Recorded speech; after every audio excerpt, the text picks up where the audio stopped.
sretna pod suncem, rasti u jaslama dječjim, rasti i cvjetaj zemljo radnih ljudi, i neka mir nad tvojim ljudima vlada, mir tvojim lađama napuči i tvome danu što se vedar budi. Rasti sretna da svi narodi vide, sa strana svih, sa juga i sjevera, kako se rađa i kako se voli, kako se brani zemlja proletera. Rasti cvjetaj pod zvijezdom slobode, pod rukom partije i pod srcem Tita. Rasti cvjetaj pod zvijezdom slobode, pod rukom partije i pod srcem Tita.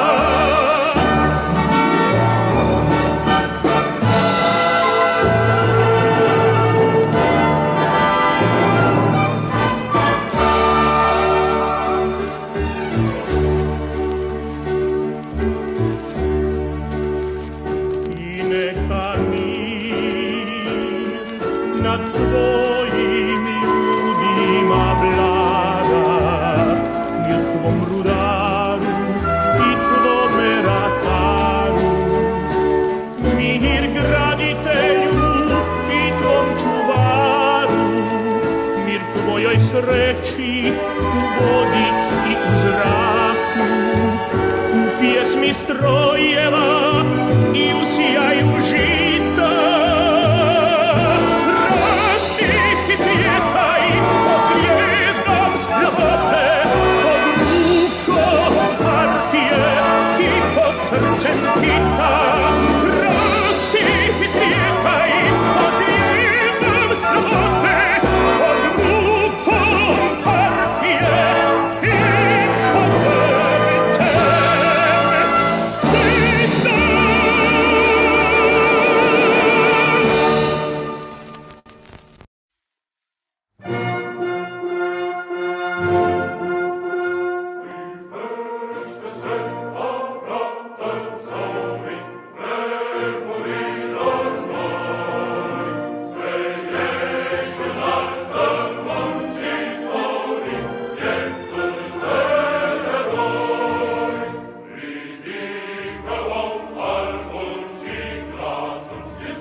окраин, южный гор до северных морей.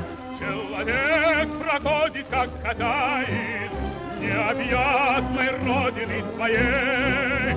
Тут жизнь невольна и широка, точно Волга полная течет. Молодым везде у нас дорога, старикам везде у нас почет. Страна моя родная, слава ей, Волга ей. Я другой такой страны не знаю, где такой на тысяче море. Я другой такой страны не знаю, где такой на тысяче море. За столом никто у нас не лишний, по заслугам каждый награжден.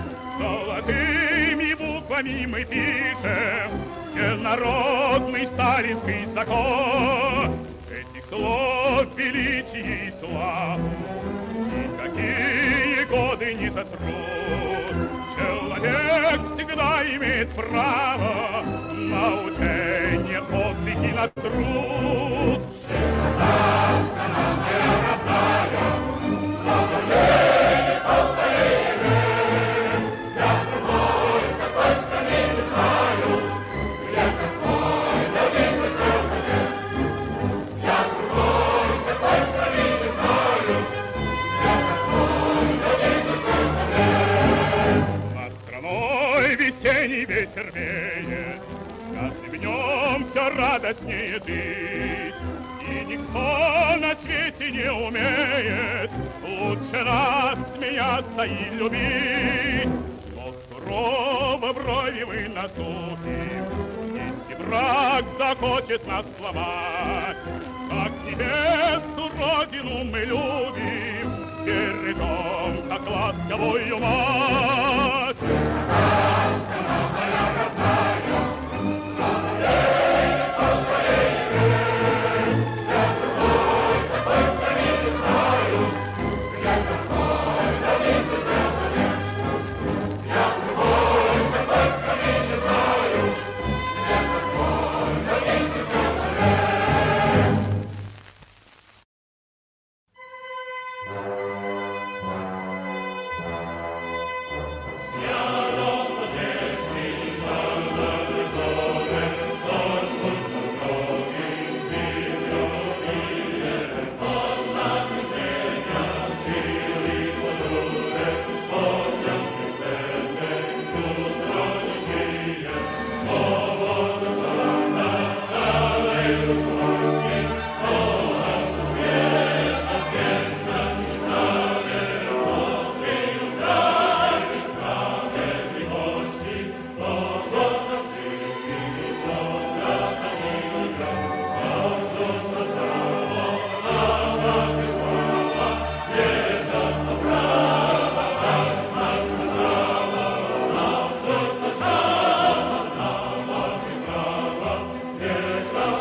Good evening, everybody, and welcome, or welcome back, I should say.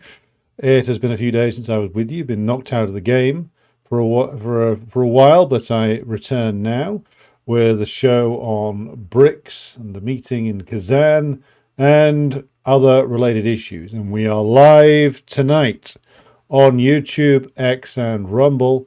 I am looking to get another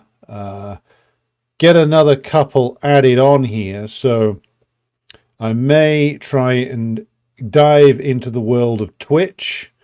Tried streaming directly to Odyssey, but that didn't work very well. In fact, it didn't work at all. So we may add Twitch onto the menu as well, if there's enthusiasm for that. But for now, it's Rumble, X, and YouTube. So, a lot to discuss today. I'm going to get in straight away by talking about the BRICS summit in Kazan held this week. And it is, of course, a momentous event in some ways. First meeting with the inside Russia with the full expanded membership and the official partner countries coming in, of which more later. Now, what were the main outcomes of this? So, I mean, really, it wasn't anything like as dramatic as some people wanted to proclaim it as being. If you read the actual statement, so there was a 35 odd pages of a declaration made in the form of this document here, which I, in the words of Neville Chamberlain, I hold in my hand a piece of paper. And they declared a number of things, some of which were quite interesting, others of which were just very run-of-the-mill stuff. It read, to be honest, like a rather tedious human resources document, but that's just the way these things are written. What you might call standard diplomatic language these days seems to resemble the writing style of a particularly tedious artificial intelligence, which has been trained on how to write corporate garbage. But within the corporate language were some interesting things, and we'll go through a few of these now. So the overall themes are essentially will be familiar. The themes contained within this declaration are familiar. If you've ever read any statements about international relations within or from the Russian government, the Chinese government, which is the standard line they go to, is that they are supporters of multilateral institutions. They support the UN Charter. That their activities are not targeted at anybody else, and that BRICS, as an extension of the activities of the Russians and the Chinese in particular, isn't targeted at anybody else. They keep saying this over and over again, but of course, the Russians and the Chinese know very well that that's not actually true, and we'll get to what it really means in just a moment. Now, I think there's been a too much hysterical nonsense spoken about the BRICS summit, and also the idea that that this is an organization which finishes off U.S. imperialism. This is not true. We'll get to what they actually agreed to do in just a moment, but what is clear is that US imperialism is being damaged and has been on the slide for at least 60 years now. The rise of the BRICS countries and the BRICS organization doesn't finish US imperialism off. It doesn't do away with dollar supremacy overnight. The dollar is still going to be used in the great majority of international transactions. What it does do, though, is it shows, as Putin himself observed, that a natural process is going on. And that natural process is that the weakening of US imperialism for many decades now has meant that the countries which it tried for a long time to hold down and to keep suppressed and to keep run by comprador elements, these countries are, even those that are run by reactionaries, such as Indonesia, for instance, these countries are steadily becoming more and more independent, even though, as I said, that are not run by anything remotely, any character that's remotely progressive. They're becoming more independent of the imperialist system. They're insisting on their own sovereignty. And so BRICS is becoming an appealing organization to them, because whether the Chinese and the Russians and the others want to admit it or not, it is becoming it is taking on the embryonic form of an alternative international organization. And I mean as an alternative to the United Nations and to ultimately the International Monetary Fund, World Bank, World Trade Organization. But it is not there yet. BRICS is nowhere near the point where it will supplant the international organizations set up mainly by the British and the United States after World War II, designed purely to sustain the hegemony principally of the United States, but with the British in tow along with them. So the scope of BRICS is clearly increasing. If you go and read the page where the declaration is signed or is stored on the BRICS Kazan website, you'll see a whole series of other declarations that have been signed on everything from legal systems to sport to finance. And it's clear that in terms of the economy side, the level of integration between a lot of these countries is increasing in terms of economic integration, trade expansion, etc. And this has fueled a lot of talk about the potential for BRICS launching its own currency. And of course, despite a Putin being seen with a mock-up of a note, I mean, this isn't on the cards for now. As we will see when we come to talk about the partner organizations, or the partner countries, I should say, BRICS still operates by consensus. That's what the organization necessarily operates on. And so if one player objects, then something can't go ahead. Now, quite a lot of these countries aren't going to want to stick their necks out for a full-blown challenge, to commit themselves to a full-blown challenge to US dollar supremacy this early in the game. That's not what they're going to do. What they are all interested in, and that this is clearly a consensus because it's been agreed, is building a replacement system for the SWIFT system, which of course the United States has weaponized against various different countries, because of course the SWIFT international payment system is really, or was for a long time, the only game in town in terms of making international payments. And it was very closely controlled really by the United States and its allies. And so that when they froze Russia out of it, or tried to, they inadvertently cut their own knees off, because they forced the Russians and then the Chinese and others joining them to innovate ways around this.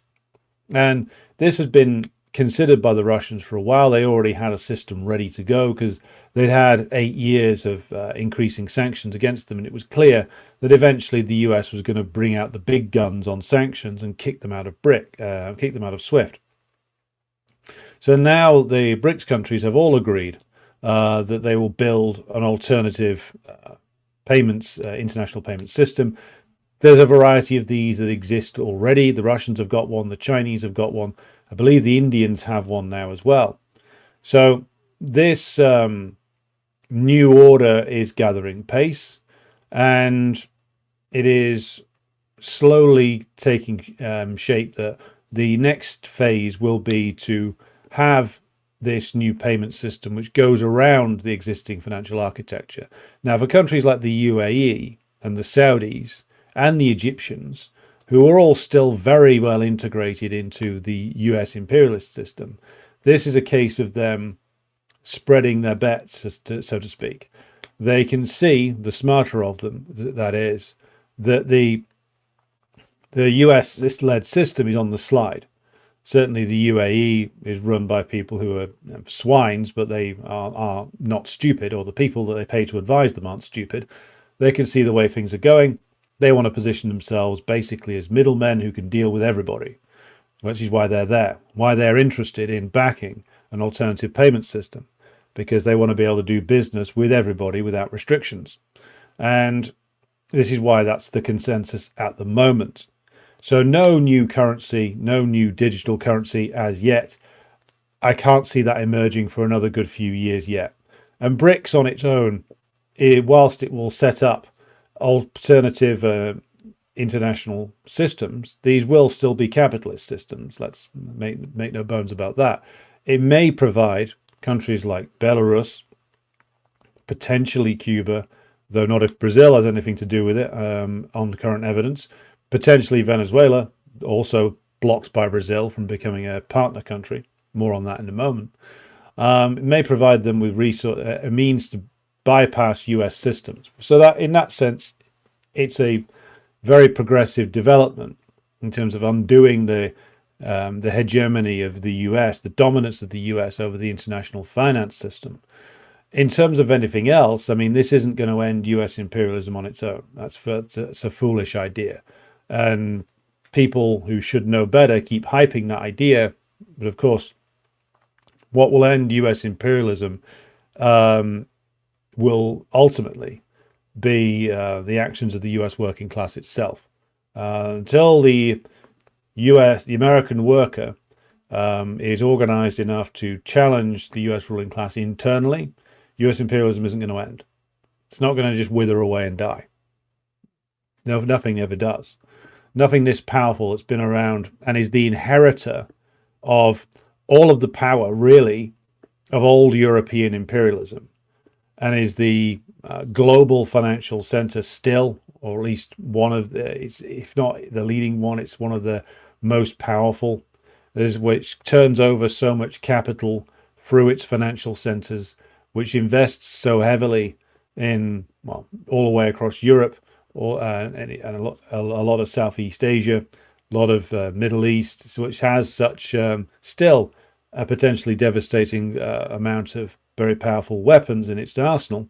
None of that is just going to go away overnight. It's been weakened. It's been weakening since 1965, but it's still there, and it still has the ability to make a lot of chaos on its way down.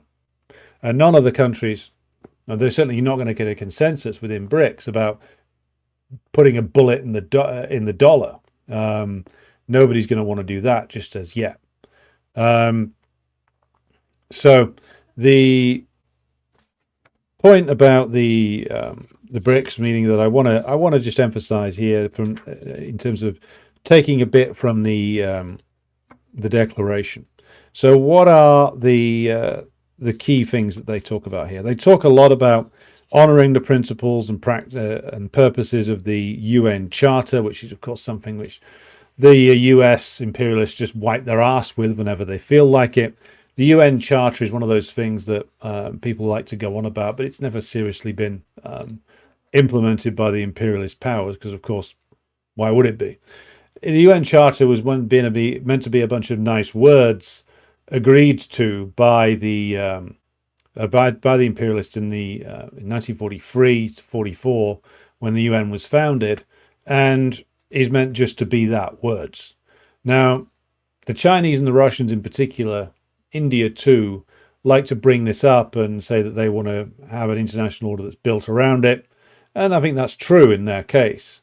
They certainly are interested in having an international institution or international institutions which are not just used to batter them over the head whenever the US feels like it. So again, they're pushing for, or at least the consensus is that they want to have a more powerful United Nations. They will, of course, not get that. That they want to uphold the UN Charter. The UN Charter will, of course, not be upheld.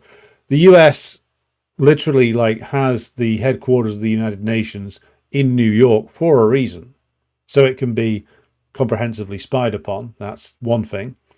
But also that they can control who works there, that they can control who gets access to it. The UN is going to only last as long as the US imperialists find it to be useful. Ultimately, if they don't find it to be useful, they will pull the plug on it. At the moment, they still find it useful enough to carry on paying for it.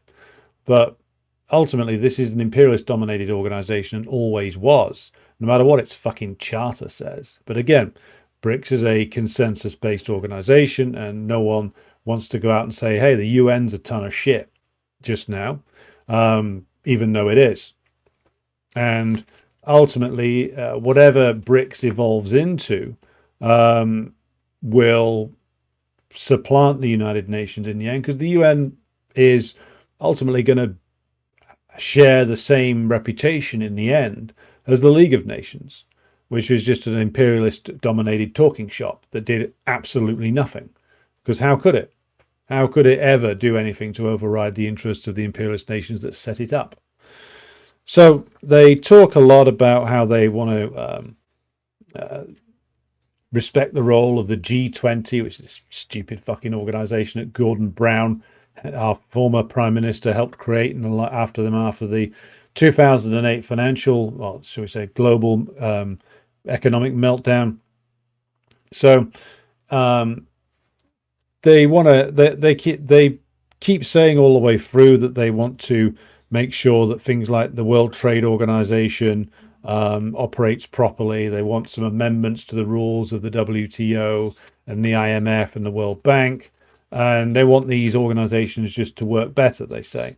Of course, again, operating by consensus, I think countries like India, countries like the Saudis will really want the old Bretton Woods institutions, which is what the IMF is, to be more representative. Just like the Indians and the Brazilians in particular want to get themselves permanent seats in the Security Council, which the US won't give to them.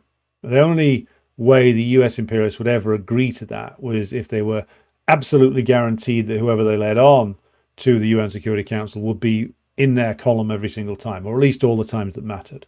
They wouldn't want to let in anybody who was potentially going to vote in a way they didn't expect, or not vote with them, or who wasn't amenable to being controlled by them. So at the moment, the US has got 3 votes on the Security Council. They've got themselves, the British and the French. So they've got 3 potential vetoes. So they're not going to allow India or Brazil onto the Security Council, even no matter how much orchestrated groveling Lula carries out, because Brazil's too unpredictable, India's too unpredictable. India has a lot of interests in terms of its trade with the Russians. And right now, the US and the Canadians are trying to stir up some trouble over Sikh separatism to put pressure on the Modi government. So there's no way, in my view, that they're going to allow India or Brazil to play bigger roles in places like the UN or the IMF or the World Bank or the WTO, simply because in the view of the US imperialists right now, these are all subordinate nations. That's how they view them. That's how they view even a country like India. They view India as a subordinate country. And some actions taken by multiple Indian governments over the years probably haven't helped that image either. But they certainly view India and Brazil as countries that are and should be subordinated to them. They're not going to allow them any reform of these organizations. They might throw them a sop in terms of increased, a review of practices in the IMF and World Bank or something. But these organizations are too important for imperialism to let them go, even if they regard Modi as a potential ally. They don't fully or really trust him because, again, India's too big. It's too powerful now, even though it has a lot of internal contradictions and antagonisms. The imperialists don't want to really have to treat India or Brazil as equal partners. The imperialists don't even like treating, US imperialists don't even like treating the French as equal partners. So a lot of this stuff is just like waffle, basically. It's waffle from the BRICS states, aspirations that aren't going to go anywhere. I mean, here we might as well deal with Lula, who I see as being mentioned in the comments a lot. I mean, what happened was that the Brazilian government vetoed Venezuela becoming an official partner country of BRICS. Now, they did so, I think, for a couple of reasons. Partially, it's the nature of the Brazilian state, or more particularly the Brazilian government right now, Lula and the coalition of parties he's with, is very dodgy. It's unstable. Lula only just squeaked in at the presidential election. He only just beat Bolsonaro. Bolsonaro, according to the results, won in every single income demographic except the poorest, and that's one of the reasons why, of course, it was such a close vote, and also why part of the reason why Bolsonaro was so close and why he was even brought in the first place is that the Brazilian ruling class is very divided, it would seem. There are some who want to continue in their subordinate role to the United States. There are some who want to pursue a more independent course. They do have extensive trade relations with the Chinese. They haven't given up their relationship with the Russians. However, the pro-US section in the Brazilian ruling class is still very powerful. And this is particularly noticeable when we look at events in the Southern Americas, particularly with regard to Venezuela, Nicaragua, and Cuba. Now, Lula, I've always thought was a rat, basically. I always thought he was dodgy, going back 20 years ago to when he collaborated with the Bush administration in the US-led occupation of Haiti. Let's not forget that. Let's not forget that Lula deployed so-called peacekeepers there who, it was credibly alleged against them, carried out all kinds of abuses of the Haitian population. So Lula has long been a collaborator with US imperialism. Let's just call it what it is. He collaborated with US imperialism to do over the Haitians 20 years ago, and he's collaborating with them now. Why? I think it's partially to do with the internal dynamics of bourgeois politics inside Brazil. Which is a reflection of the divided nature of the Brazilian ruling class, the fact that there's still a very strong pro-US comprador element in Brazil, which is also reflected in the PT, the Workers' Party, Lula's party, and the wider Brazilian left. Now, the wider Brazilian left includes some communists, of course, but a lot of the Brazilian left, looking at it from the position here, looking at it from my vantage point in perfidious Albion, just resembles basically the Western left. It seems to me to be very dominated by ideas that come out of the United States, Britain, and Western Europe.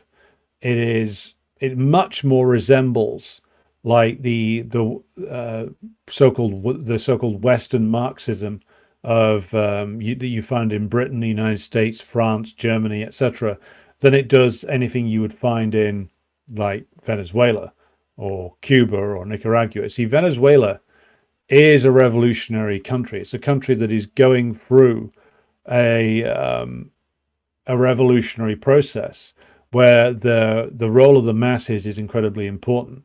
The masses are permanently mobilized behind the PSUV, behind President Maduro. It is they who help push the revolutionary process forward, even against great internal opposition and external opposition. It is the organized masses that have ensured the survival of the Bolivarian revolution.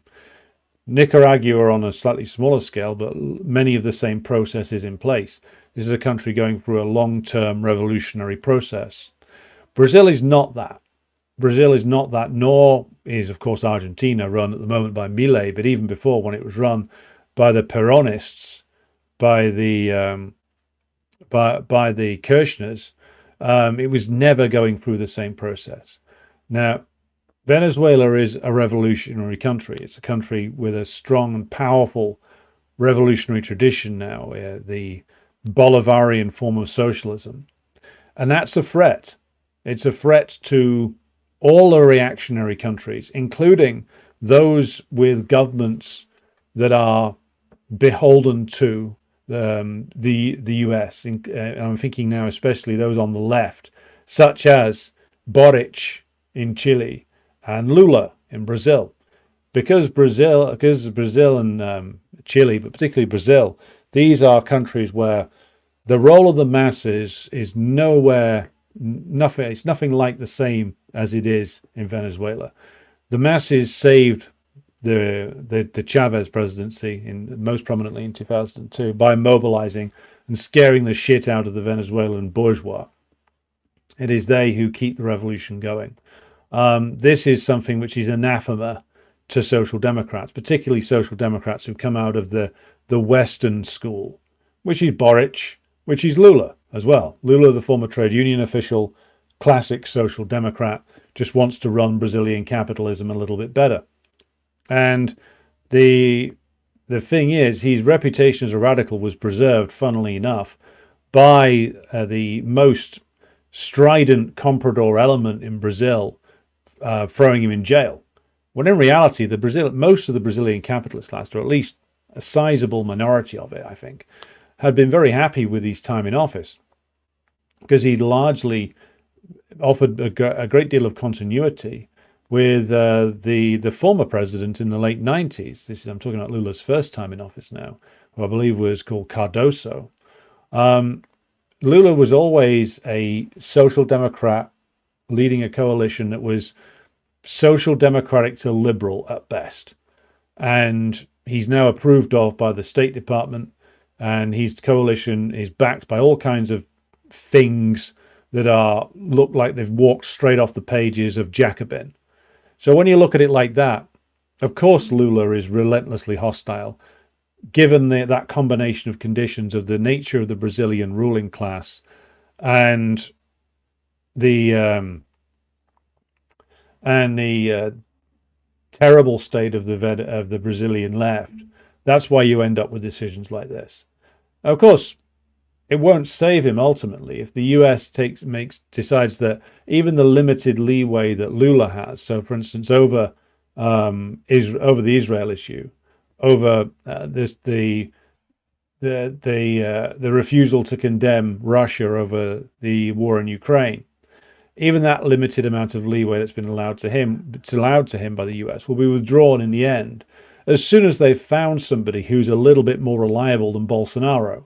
The problem that the US had with Bolsonaro was that he was such a wild card, so utterly, bizarrely reactionary, pro-fascist, wildly corrupt, that he was basically too hard a sell for the US imperialists. And even the Brazilian ruling class got buyer's remorse over him pretty quickly.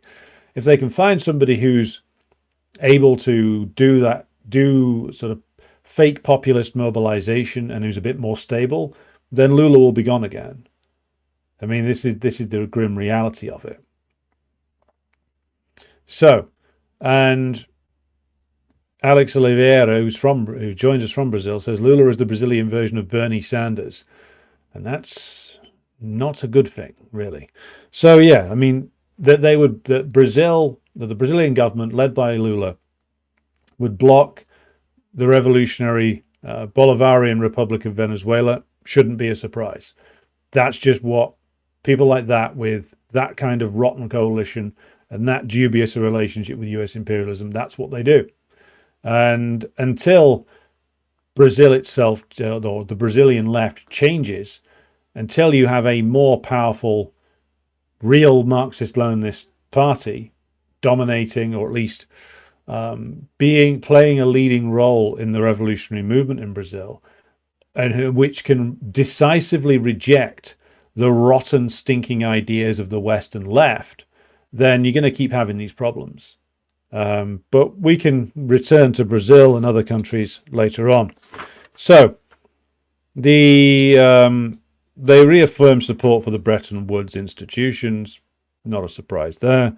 Now here we get to point 30 in the document, which is the bit where they deal with the crisis in occupied Palestine. So I'm just going to read the point 30 out because it does cover this consensus that exists amongst all these countries. Point 30. We reiterate our grave concern at the deterioration of the situation and humanitarian crisis in the occupied Palestinian territory. In particular, the unprecedented escalation of violence in the Gaza Strip and in the West Bank as a result of an Israeli offensive, which led to mass killing and injury of civilians, forced displacement and widespread destruction of civilian infrastructure.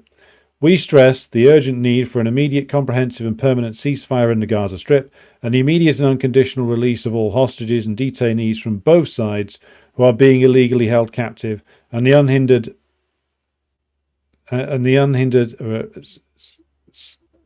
restoration of humanitarian aid to the Gaza Strip and cessation of all aggressive actions.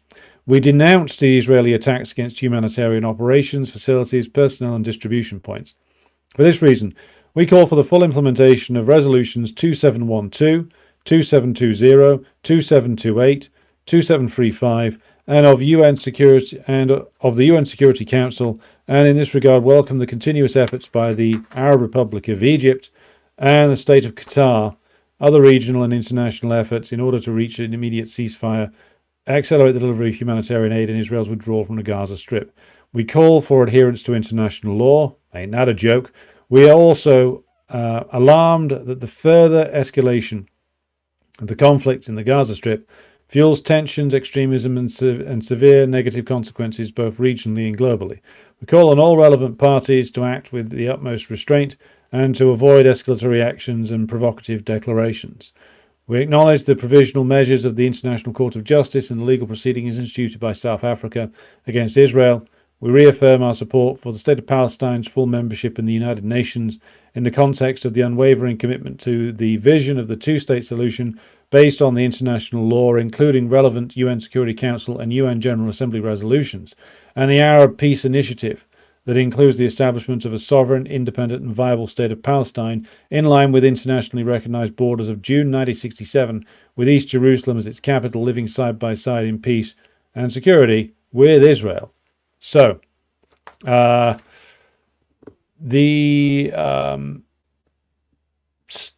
a surprise there in terms of what they have said. That's the commonly held position between all of the BRICS countries. They're talking about the Arab Peace Initiative there. That stems from a peace plan published by the Saudis 22 years ago now. So it is, as you would expect. Now, we've covered many times before when discussing occupied Palestine, just how impossible it is to actually achieve this so-called two-state solution. Why is it impossible to achieve it? Just in brief, because we've gone into this on many occasions before. If you settle the Palestinian question, if you resolve that by dividing the land between West Bank and Gaza, making a Palestinian state, and the Israel pushed back to its 1947 borders, well, then the purpose of Israel ceases to be. The purpose of Israel is not to have a stable so-called democracy in the region. That's not what Israel's purpose is. Israel's purpose, as established by the British imperialists and then reaffirmed and now managed by the US, is to do largely what it's doing now, which is that at each turn, Israel acts in such a way as to further the interests of the US imperialists. And before them, the British. So let's just recap. The British used the Israelis to attack Egypt in 1956 and then justified use that to justify their own interventions to seize the Suez Canal. Now, they were militarily successful in doing this, but economically and politically, which of course are just as important in war, failed utterly and were humiliated and capitulated. But the Israelis then moved to be in the column of and in the control of the United States. The United States allows them to develop nuclear weapons in the early 1960s, further adding to the threat posed by Israel to all of its neighbors. Now, again, let's recap why Israel is as it is. It is what it was designed to be. It is the reason why the British imperialists made an alliance with the Zionists in the first place, to create a hyper-aggressive military colony or an armed military encampment right in the middle of a strategically important area of the world on the oil trade routes, right next to the Suez Canal, at the edge of the Mediterranean, and bringing it into existence at a time when the anti-colonial revolution was sweeping the region and the world. So by doing this, you have a hyper-aggressive nuclear-armed encampment, ultimately, which is designed to prevent the development of strong and independent nations all around it by continually attacking them and continually creating massive instability. This was a plan the British had in the 20s and the 30s. It's the reason why they backed the Zionist movement and their colonization project. It was because by creating permanent instability and then claiming that you are the only one, you, the imperialist power, are the only one who can step in and guarantee a peace. This was the British plan, all the way back in the 20s and the 30s. The British plan to maintain themselves in the Eastern Mediterranean, or West Asia, was to create a Zionist colonial state in what's now called Israel or occupied Palestine, to create a Palestinian state right next to it, and to have themselves staying in the middle in a series of military bases. So basically what they've done with Cyprus, really. So this was the plan, and we know this was the plan because this was being written about by and criticized by communists in Britain, including the great William Gallagher, who was a communist MP back in the 1930s. This was the British plan: create two states, have the British military remain there, supposedly to keep the peace, and then declare that they were the only ones that could ever do it. So the plan was to set up this settler colonial outpost next to a bunch of partially dispossessed Palestinian Arabs, and have the two permanently at odds with each other and have the British in the middle. This plan ultimately comes unstuck because the plan for partition doesn't work, because the Palestinians never accepted it, and they never accepted their colonization, which is the reason why the resistance continues. Now, the US then evolved this plan to then use Israel against, of course, the Arab nationalists in Egypt, and of course Nasser, against the Baathists in Syria, against and then later on, they hoped, against the Iranians. And the role Israel plays in each period in history corresponds to the needs of the US. So in the 90s, when the US was feeling like it could get what it wanted by negotiation, the US went back to the old British plan for two states, because that's what was resurrected by first George H.W. Bush and then Bill Clinton in the 1990s. Well, we've been victorious in the Cold War, thanks to the traitors right at the top of the CPSU. We will now reorder the Middle East or West Asia in a manner that we see fit, and that includes bringing into existence a sort of semi-state of the Palestinians that will ultimately be controlled by US imperialism, and having that sit alongside Israel, but whilst of course guaranteeing Israeli stability by insisting that any Palestinian state basically had to be subject permanently to essentially domination by the US and continued land seizures by Israel. And of course, this didn't work because, again, the Palestinians ultimately refused to accept it. Arafat, who'd compromised on so many things, ultimately couldn't go along with it. And the funny thing is how quickly the original British plan for partition has been forgotten. And the reasons why the British wanted to do it in the first place was forgotten. So that when the US dug up the same plan in the 1990s, it was treated as if it was this new peace initiative. The US was just repeating what the British had done 60 years previously in the 30s. Create two states and control both of them.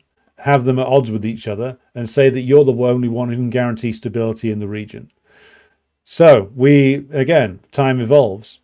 The US launches its wars in West Asia to its resource and strategic wars. So to control oil supplies and to position itself strategically against the Russians and the Chinese, all which is pretty much comprehensively outlined in the Wolfowitz Memorandum of 1992. And the role of Israel necessarily changes again. Now they've basically given up the talk of the two-state solution. So now it's like the Palestinians get basically a non-state state in the form of the Palestinian Authority, which is completely controlled by US imperialism. Only to have the Palestinian population in Gaza very, very unsportingly throw the corrupt Fatah elements out and bring people like Yahya Sinwar to power. Now, I say all this as a precursor to discussing the two-state thing, because if the BRICS countries got their way, and for some reason the US agreed that it was time for the two-state solution, time for Israel to give up the West Bank in its entirety, to give up East Jerusalem, to give up Gaza, well, then the Israeli regime would collapse. Without the ability to continually expand, without the ability to continually exploit and brutalize the Palestinian population, there's no purpose to Israel. And if Israel cannot expand, and if Israel is not this messianic Zionist project, which is what it is now, then it has no use to US imperialism. Unless it's going around destabilizing and brutalizing various different countries, then it has no purpose. A peaceful Israel is not possible to have. Because again, what's baked into its very foundations is aggressive expansionism, the doctrines of religious and racial supremacy. If they have to give all of that up, then Israel won't survive. The political dynamics in Israel have got to the point now where you have people winning significant amounts of seats in the parliament who are basically analogous to Western fascists. So how are they going to react if they have to do a two-state solution? It's not going to be favorable. They're going to end up like the Banderists, men without a country, roaming around, looking for somewhere else to brutalize. Because again, with a two-state solution that is actually viable, Israel loses all purpose. Israel loses all viability in terms of it being a reliable proxy for US imperialism. Israel collapses. US imperialism doesn't want that. Not at the moment. It may come to a point where, for a variety of reasons, the US imperialists recalculate and look at it and think, this whole Jewish state thing isn't working out for us anymore. Let's pull the plug. They've done it before. Now, I know that many will object that, Israel's special. Israel Israel controls the United States, or other, dumb opinions like that. Well, wait and see is all I will say. In the end, if things get too hot, the US will recalculate and will pull the plug on the Israelis. And it'll end up with a lot of Zionists in the same position that the Banderites are in right now, which is high and fucking dry. So, to go back to this point about the BRICS summit and their declarations on Israel and Palestine, it all sounds very nice. It's never going to happen, because the one country that could actually order this to happen, which is the United States, is never going to do it. What the US would rather do is ultimately use Israel as much as they possibly can to, again, continually compromise and set back moves towards the sovereignty and independence of Syria or Lebanon or Jordan, if the wretched Comprador king is ever overthrown. And if, again, it can't serve that purpose, if it can't serve the purpose of regional rabid attack dog, if it loses that, it's no longer able to do it, then the plug gets pulled and it's all over. But the US would rather see the whole thing collapse in on itself and lead to decades of chaos than to have a reasonable negotiated settlement. Because a reasonable negotiated settlement, again, means the end of Israel and the end of their influence. And again, this is what this is all about. So also they, in point 31, just down from that, they go on to condemn the Israeli attack on Lebanon, which is interesting. They condemn the Israeli attacks in Beirut regarding the pages. They call for freedom of navigation in the Red Sea, but they, interestingly enough, don't condemn outright the actions by Ansar Allah. They call for the continued dialogue in the Yemeni peace process. They support the sovereignty and territorial integrity of Syria, which is interesting. I wonder if Mr. Erdogan agrees with that. Though, of course, that does reflect the rapprochement between Riyadh and Damascus recently. And just on point 36, when it comes to Ukraine, I'll read this in full because the British press got a little bit excited that Russia might have been condemned at its own summit, which of course it wasn't. Point 36 says, "We recall national positions concerning the situation in and around Ukraine as expressed in the appropriate fora, including the UN Security Council and the UN General Assembly. We emphasize that all states should act consistently with the purposes and principles of the United Nations Charter in their entirety and interrelation. We note and with appreciation relevant proposals of mediation and good offices aimed at a peaceful resolution of the conflict through dialogue and diplomacy." So a non-statement, basically.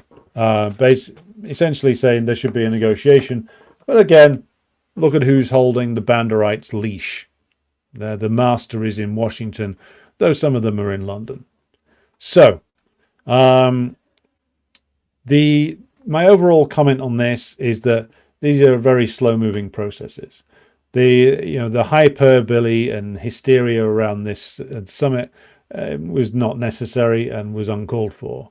What it represented was a slow further evolution of the work that the BRICS countries can agree upon, which is, of course, at the moment, a new international payment system, which again is probably going to seek to unify various different aspects of the different national payment systems that exist at the moment. And that's the biggest thing. There's no new currency. There's no new, full-on challenge to dollar supremacy. And this is the way it's going to go for a while. You have a slow erosion of US power. The biggest tragedy is, of course, that this erosion has been going on since the 60s. And the crisis afflicting the imperialists was very visible by the 80s. Unfortunately, the rot in the senior leadership of the socialist countries was such that they needlessly, these were subjected to a counter-revolution and a pro-capitalist seizure of power, which is something which not only didn't need to happen, but has given imperialism a lease of life, which has taken it another 30 years. Again, all needless given that imperialism was visibly weakening before 1989. Right, so I will now pause and go through the various comments. But just before I do that, I will, to bring a certain thought to a conclusion. Again, this is the multipolar world is not an immediate answer to the problems posed by decaying US imperialism. As Putin says, it is a natural development amongst countries which are sick of essentially the wild and unpredictable nature of US imperialism. Even countries that would want to collaborate with them, such as the UAE, such as the Egyptians, such as the Saudis. The fact that the US imperialism is basically throwing sanctions at everybody and everything seizing assets, blocking international payments. That's even made formally reliable proxies into much more being much more. It's prompted them to be much more suspicious of the US, which is why they're backing this alternative international payment system. And again, this is a slow process of undoing the dominance of this particular imperialist bloc.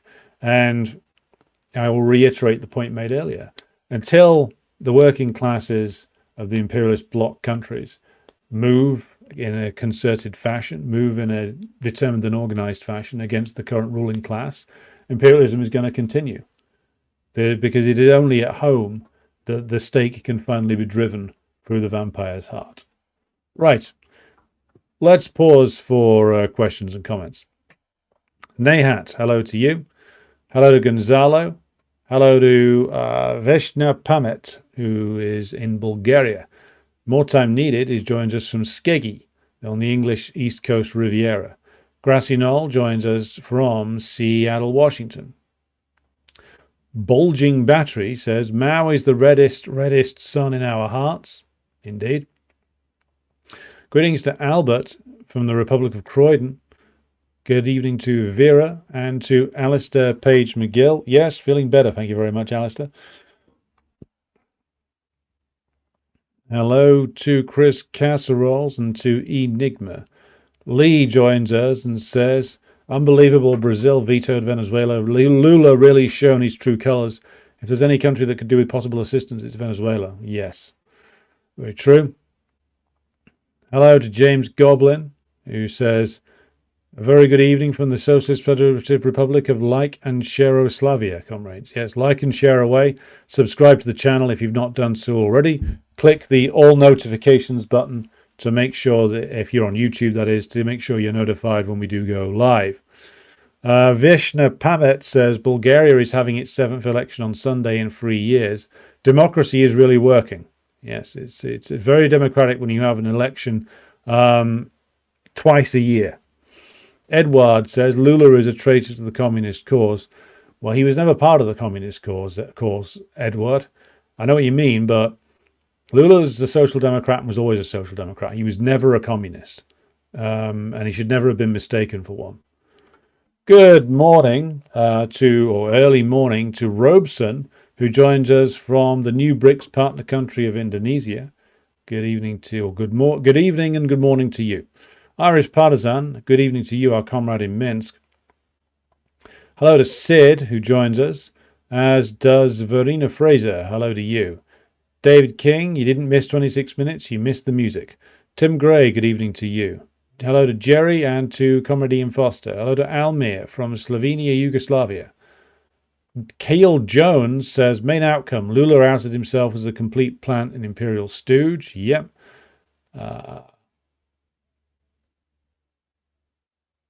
Sid says, Lula is just a liberal, but I can't totally denigrate him. Brazil, like many of the countries in South America, has a large and very menacing population of reactionaries and fascists. They do, indeed. The question is always, how do you deal with the reactionaries? Given that we know very well that there's nothing a social democrat can do that is going to appease ultra-reactionaries and fascists. But the Social Democrats always believe that they can make some kind of concession and cleverly evade the reactionaries' wrath for a while. Never works. It worked for Lula as long as the economy was growing. As soon as when things started to go south, his successor Dilma Rousseff refused to, I think, was it sell off Petrobras? Was that it? The Brazilian oil company, Petrobras, the Brazilian state oil company. At that point, as soon as they couldn't dip their beaks, the Brazilian ruling class overthrew her in basically a constitutional, pseudo-constitutional coup. So the question isn't that there's a large group of reactionaries and dangerous fascists in Brazil. There is. Probably not as dangerous as the ones we've got here, though, to be honest. Though here they like to hide their killings. Brazil are a little bit more open about it. But the question isn't like, are those people there? They are undoubtedly there. Are they going to try and stop even mild social democracy? Yes, they are. Are they prepared to use violence and murder as tools? Yes, they are. Question is, well, what do you do about it? How do you tackle that? And the Social Democrats' method of capitulating continually to it, I don't think it has been shown really that it doesn't work. Good evening to Abtin, who joins us. Hello to Lino. And President Jesus, who joins us from the land of the perpetual Gavin Newsom haircut. Tim Gray says, BRICS have been overshadowed by the possibility of an expanded regional war in West Asia. What happens in the next few weeks, months may determine if the BRICS really does undermine the West. The West is undermining itself. I mean, Israel and the United States cannot win a war against Iran, not without nuking the place. And I think we can be clear now that neither the Russians or the Chinese are prepared to accept that. They're not going to accept Iran being destroyed, which is good. And Iran, of course, can destroy Israel and basically bring down the entire world economy with it. So the imperialists are stuck. I mean, they can't cause Iran to collapse via a bombing campaign. They can't go and nuke the place, which they would if they thought they could possibly get away with it, but they can't. So they're stuck. And it'd be interesting to see what they do now. How are they going to get themselves out of this?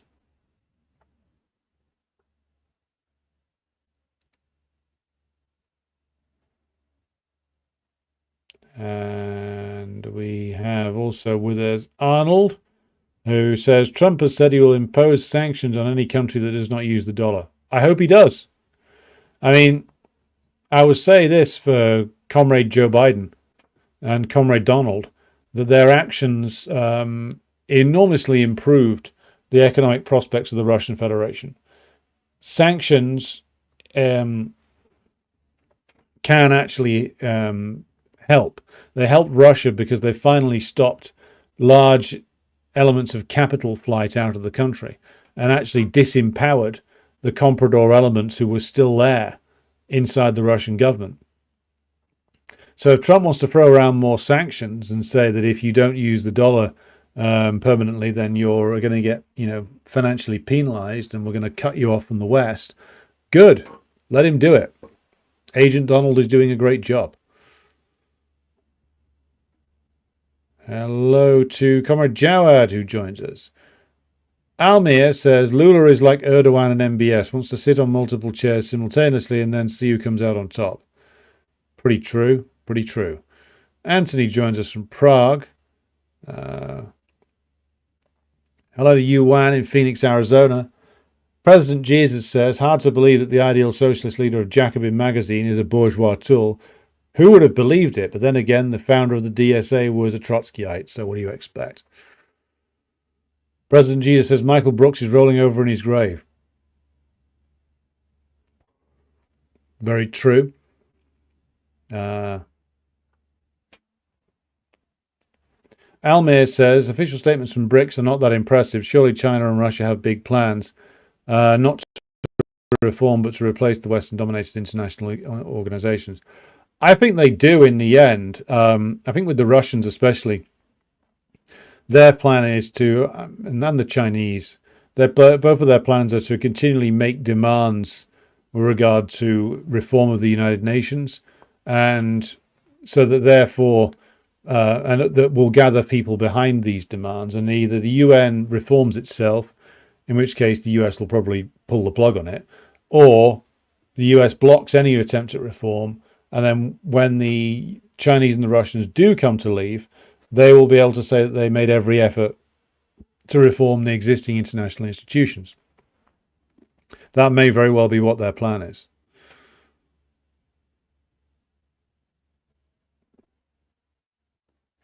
Evan Sten says, with the current rate of the IDF's genocide in Gaza and spreading to Lebanon, what non-bullshit arguments are there that Greater Israel will not become real?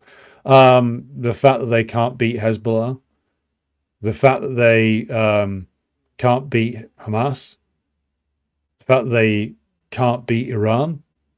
the fact that their army is crap and falling to pieces.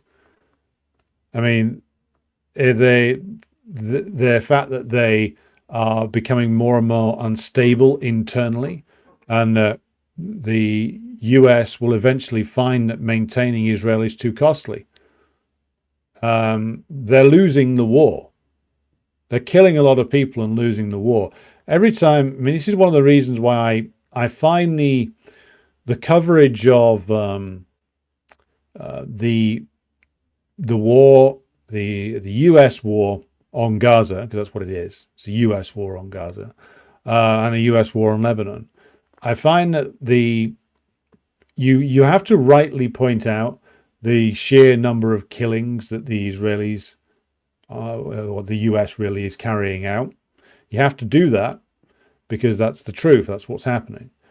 But at the same time, I find that what is being missed by too many people is that, and this is what I keep coming back to this, whenever there is a liberation war, imperialism will always carry out the same policy, which is they'll try and drown it in blood.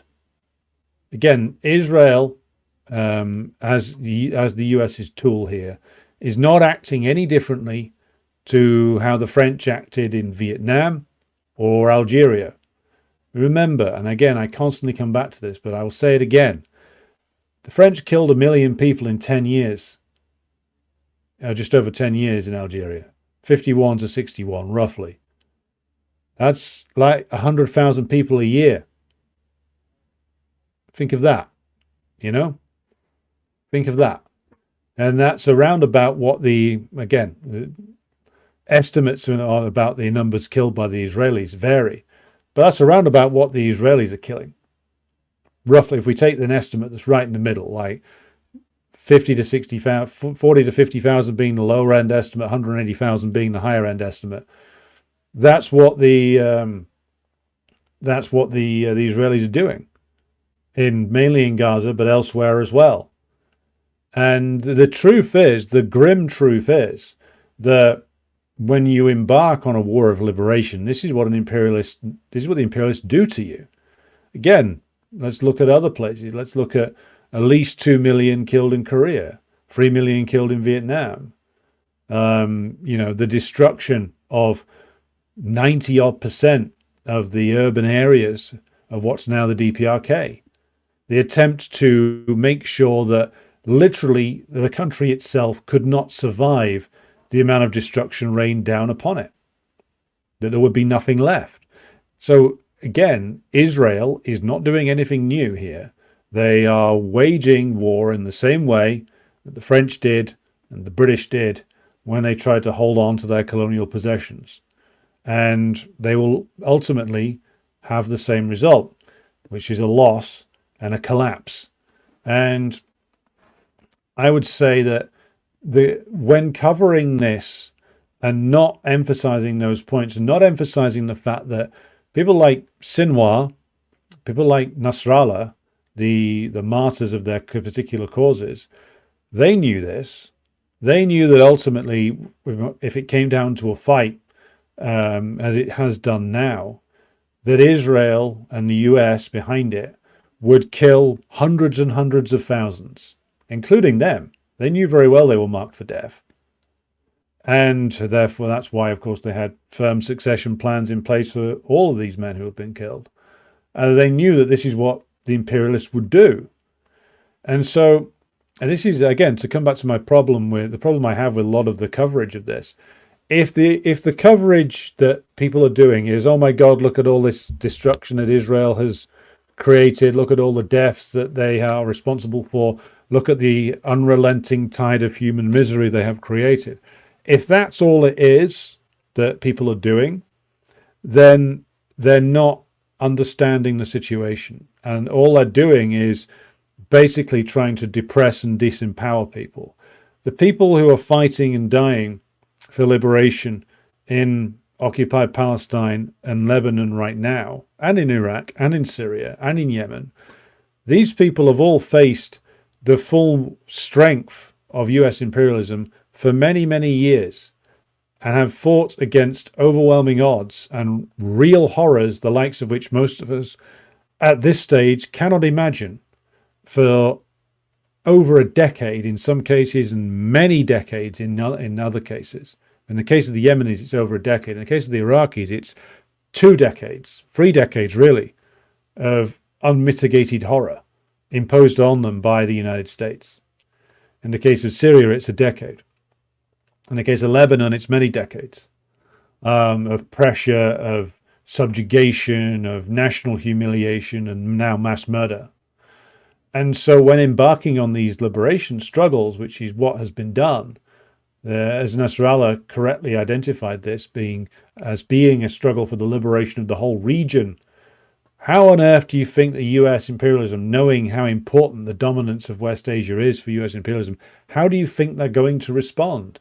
They're going to try and drown the resistance in blood. That's what they're doing.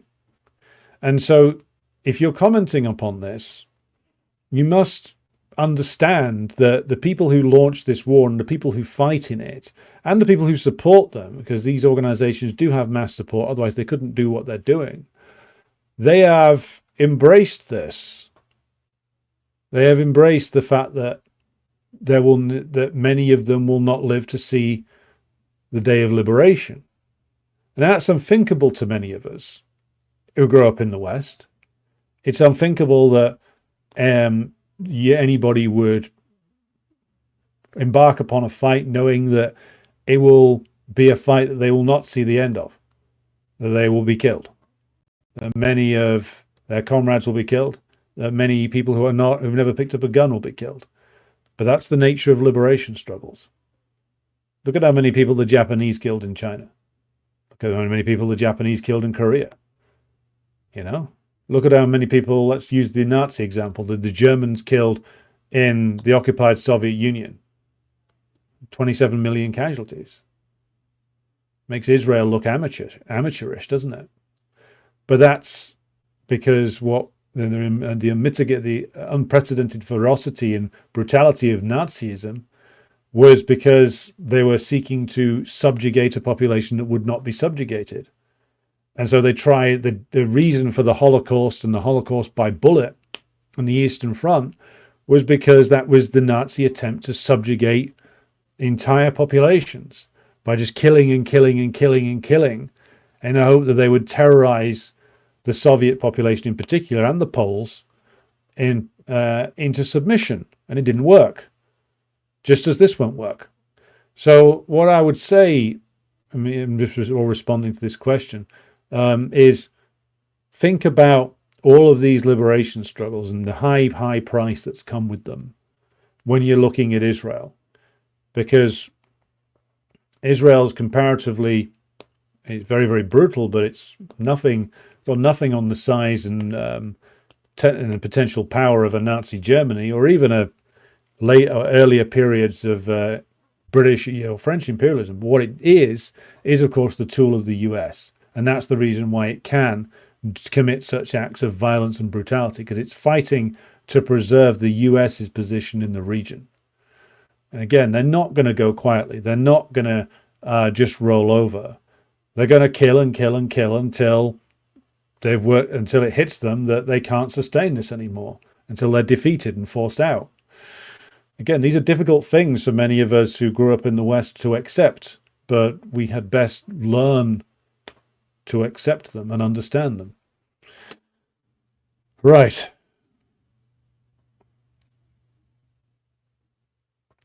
Irish Partisan reports that Belarus has been granted partner status with BRICS. Next stop is full membership. Well, I think that's certainly something that the Russians weren't prepared to compromise on. That was probably a very, very strident demand of the Russian government that no one was going to get in the way of. But it's good for Belarus, just as their membership of the SCO, Shanghai Cooperation Organization, is good. HM says, would you ever attend a BBC Question Time audience? It would be fun to apply. Maybe I will. But they would, I think they do more for a background check for getting on Question Time than they do for most job interviews. because they really don't want anybody getting on there with half a clue. So no, they would never let me on. I might apply though, just to see what happens. Frank says Lula is a bit more of a gentlemanly version of the snake Erdogan. It's interesting. It's interesting, the comparison there, but you may be right. Red Chilean says, I have been listening quietly. I agree largely with what you've said about Latin America, but I think putting Lula and Boric in the same barrel is a step too far. Lula will contradict the US at times. Okay, well, I accept your point there. I mean, you are right. I mean, Boric is probably worse than Lula, but I think my point about Brazil is it's not just Lula, it's the nature of the Brazilian left, and its relationship to Western leftism is a core part of its weakness, as is, of course, the being a social democrat in a country which has such a strident and powerful comprador element to it, which would happily subjugate the country beneath US imperialism. Again, like that all adds to the strangeness or the weakness, I should say, of the Brazilian left, which is in alliance with Lula. So yes, he's not quite as rancid as Boric, but again, the contradictions in his coalition make him come pretty close to it at times. I do accept the point that you're making there.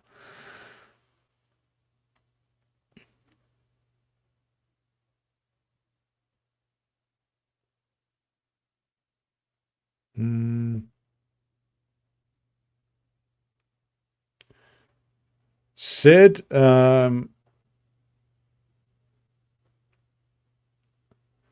yes, I'm glad you're enjoying the channel. Always happy to provide the analysis. I mean, Sid mentions they're having an understanding of history. Look, it's absolutely crucial, and this is why history is taught so badly in schools, because they don't want you to understand history. I mean, the problem, again, I'm going to go back to the war in occupied Palestine. The problem with spending all day putting atrocities out there, and again, it's necessary for people to know that US imperialism is committing horrors.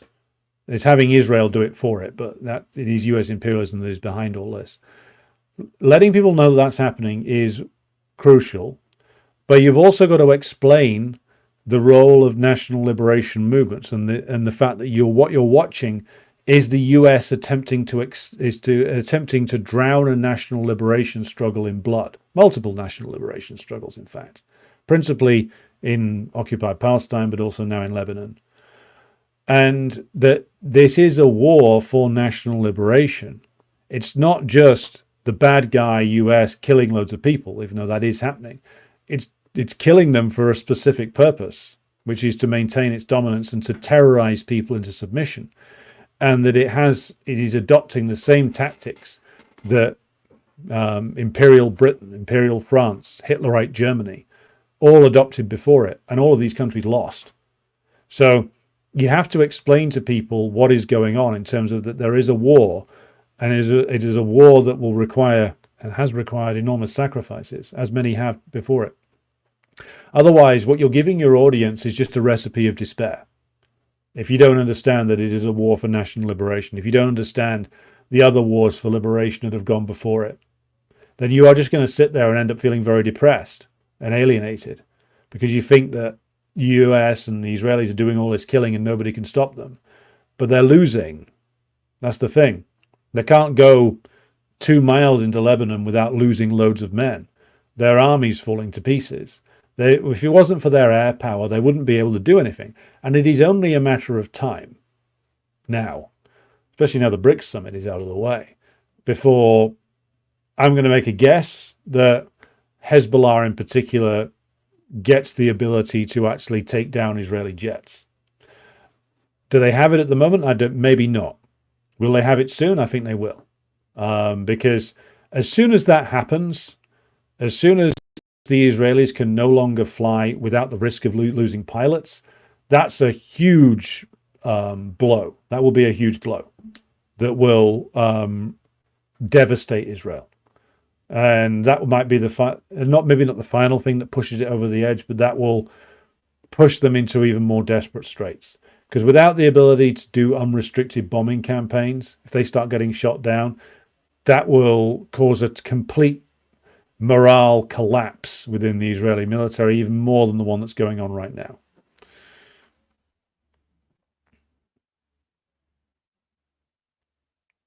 Good evening to Comrade Jason, who joins us. Yes, I'm on the way back. Thank you for your inquiry.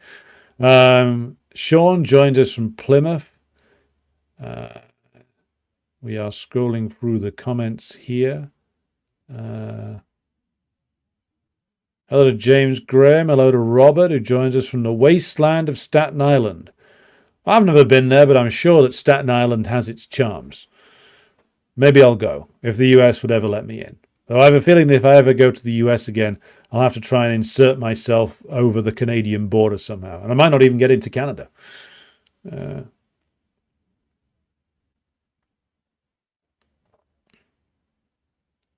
Robeson says, the ongoing land dispute between Brazil and Guyana saw Lula deploy troops to its border with Venezuela. He's shady as fuck. Yeah, well, this is what happens with social democrats. They always end up serving reactionary interests. Sid Hatfield says, in order to for the US to have a war with Iran, it would need a military force of at least 2 million men and would enact another Wartime Production Act. To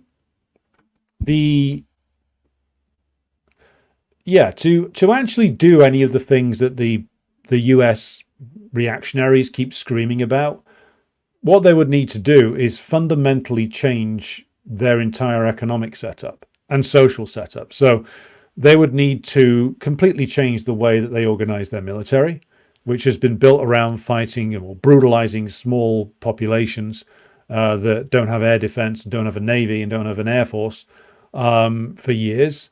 They would need to completely overhaul their military production, completely overhaul like their ability to produce aircraft and ships and drones on a mass basis and artillery shells, given that they don't have the ability to match the Russians or the Chinese or the Koreans, the North Koreans, in terms of the production of most of those things at this stage. They would need to bring in probably some form of draft to get 2 million men into the army.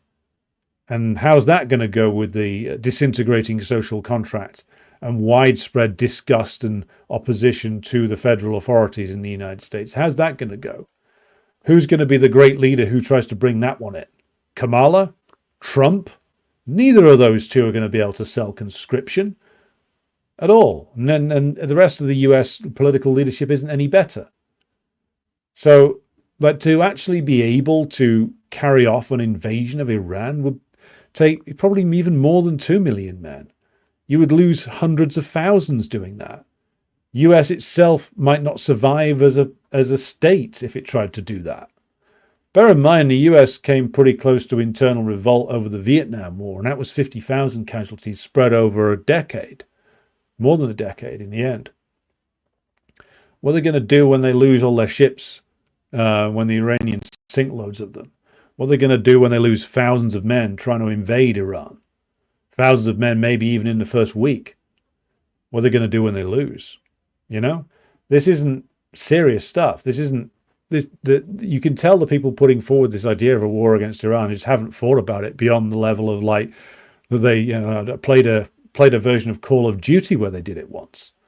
This is not, again, this is serious business, but they're not thinking about it seriously.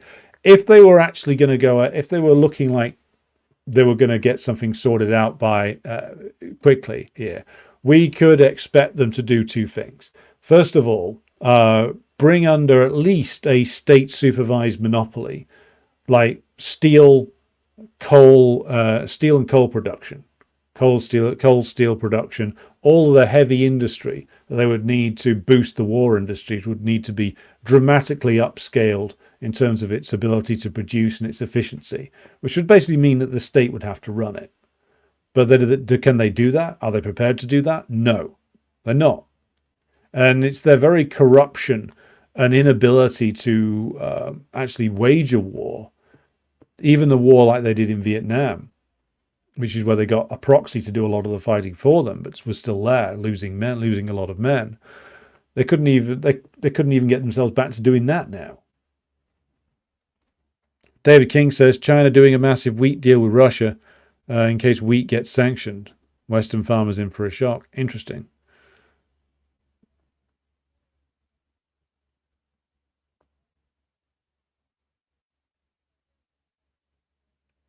Laps said, I'm disappointed that you support the American Communist Party. They are MAGA communist fascist grifters.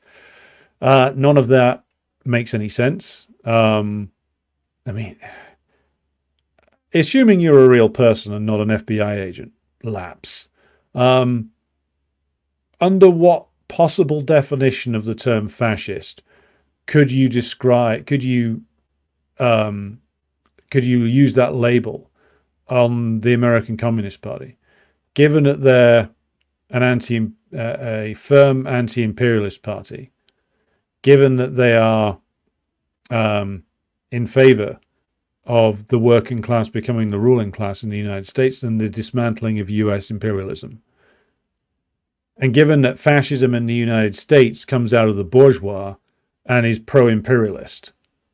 How does any of this make any sense? You're just throwing around words, hoping, or like you're throwing shit at a wall and hoping some of it sticks. None of it's sticking because none of the things that you say make any sense according to everything that the ACP has said and has done so far. So, assuming you're a real person and not an FBI agent, why don't you try and actually write down a justification of why you think the ACP is fascist? Because I bet that you can't do it. Because it's not. Now, and again, the MAGA communist thing, you can get into an argument about that. And the grifter thing, how are they grifters? Again, like what, under what definition are you working there? How are they grifters? Well, again, you're just throwing words around. Here's an idea. Why don't you take yourself seriously? Never mind taking the ACP seriously. Take yourself and your own political development seriously. I'm not calling for you to go off and support the ACP. I'm saying that you should learn the meaning of the words you're using. Start with that. Because what I see there is somebody who's just throwing words around and who doesn't know the meaning of them and doesn't know how to apply them. Again, I've been guilty of this in the past. There's no shame in making mistakes. The shame is in not learning from them. And like you clearly are just somebody who likes to throw big words around and big scary sounding words like MAGA communist and fascist and hope that it intimidates people. It doesn't intimidate anybody who knows what those words actually mean though, does it? So why don't you think again about your choice of words there and actually think about what those words mean. Read the program of the American Communist Party and come back to us and justify your opinion as to why you think they're fascists.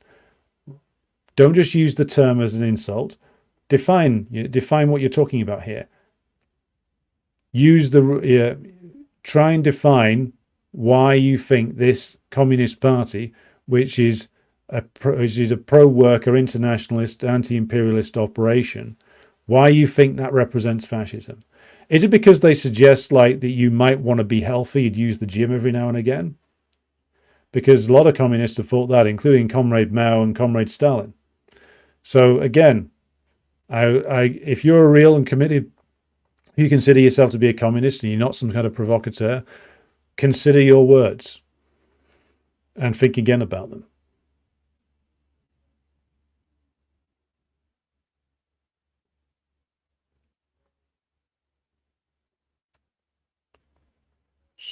Just going through here. Yes, we've got some mention of the RCP.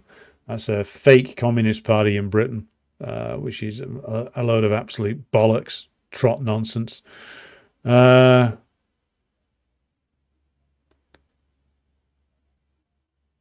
Just scrolling through the comments here. Nikki Con says, Jill Stein won't win, but if she did, what would change? She'd be impeached in a day and be in prison in a week. The only thing that might do is it might reveal before the eyes of the entirety of the United States just how rotten and undemocratic the system actually is. But again, like, the only purpose of getting a non-oligarchic party president in there would be to see how quickly they would be overthrown by the system.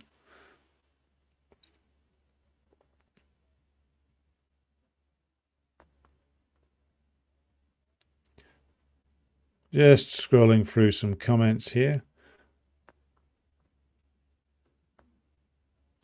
What do you think? Money Metrica says, what do you think about the leader of the Turkish ultranationalists talking about getting Öcalan out of prison? And the attack against a Turkish weapons factory, which took place a couple of days ago. Haven't seen either of those things. Email me a link to what you're talking about and I'll have a look at it. I saw that there'd been a gun attack in Turkey.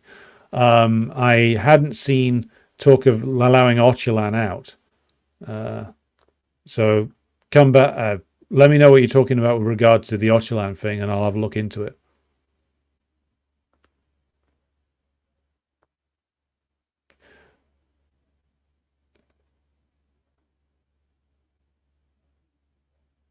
Okay.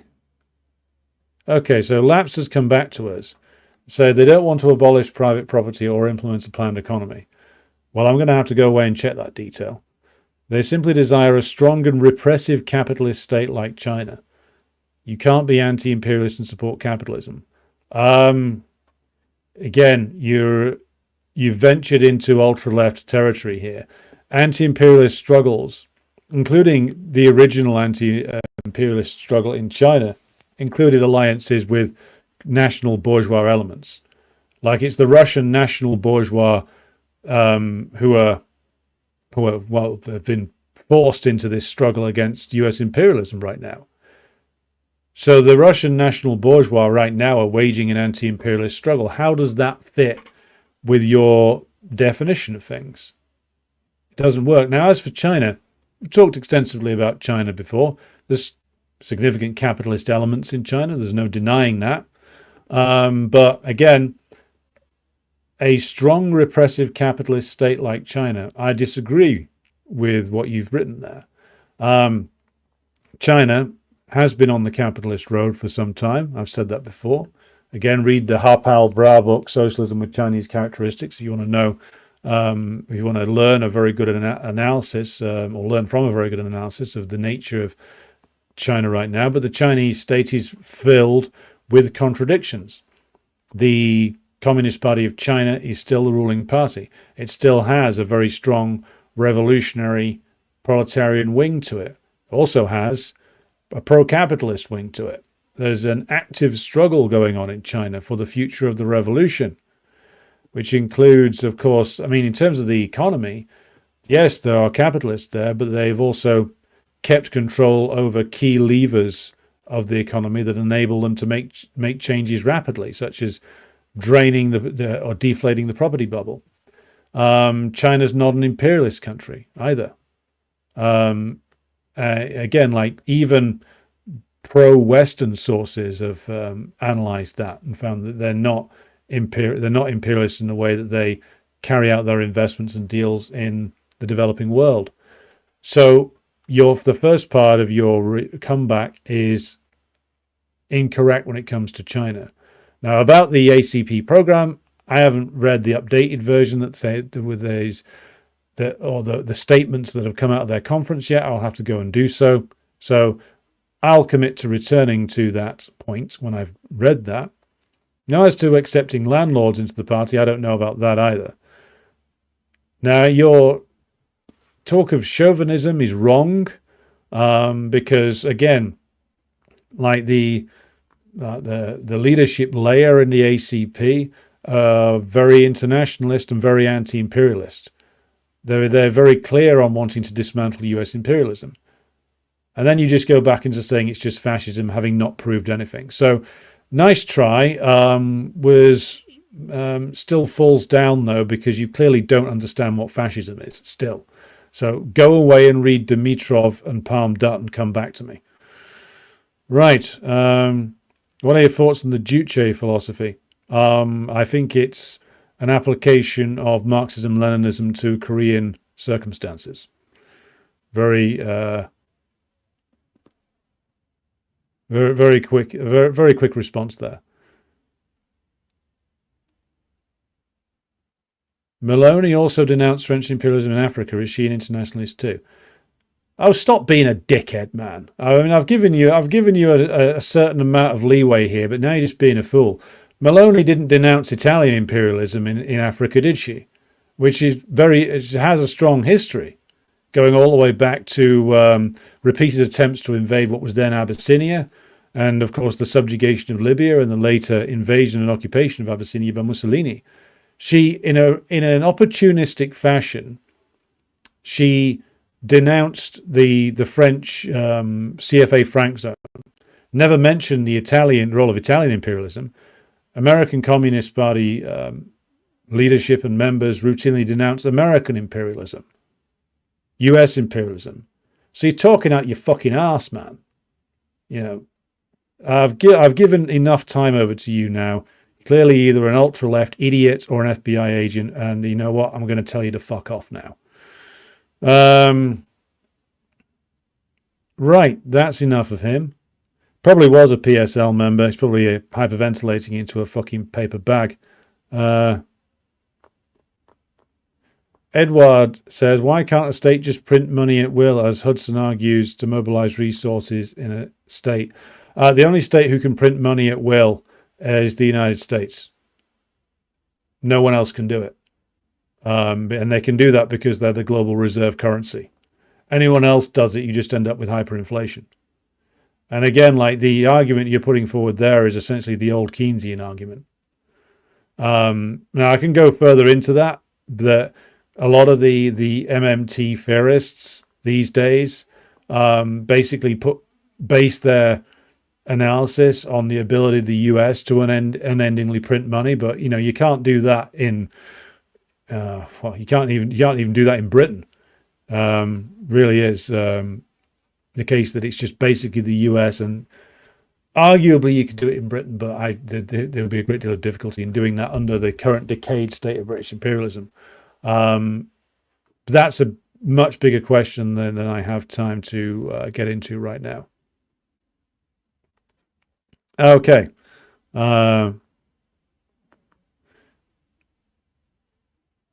Right. So, okay, 470 of you watching thus far. Thanks to everybody who has tuned in. I'm going to bring things to a close for this evening. I'll be returning again tomorrow at the same time, when we're going to be looking back, when we're looking at developments in the Ukraine war over the past week. So please join me again for that one. And I will be doing an update on the war for the liberation of West Asia, shall we say, on Sunday. So join me for both of those. Until then, thanks to everybody who's watching on YouTube and on X and on Rumble. And be sure to like and share this stream if you haven't done so already. Patreon site will be updated tomorrow with the relevant audio updates I haven't put on there so far. Keep an eye out for another Patreon audio stream coming soon. Thanks to everybody who supports the program on Patreon and Buy Me a Coffee. And be sure to follow me on the relevant social networks and subscribe to the network, subscribe to the website if you haven't done so already. Okay, back again tomorrow. Thanks for tuning in tonight. And now I'm going to throw you back over to the musical interlude.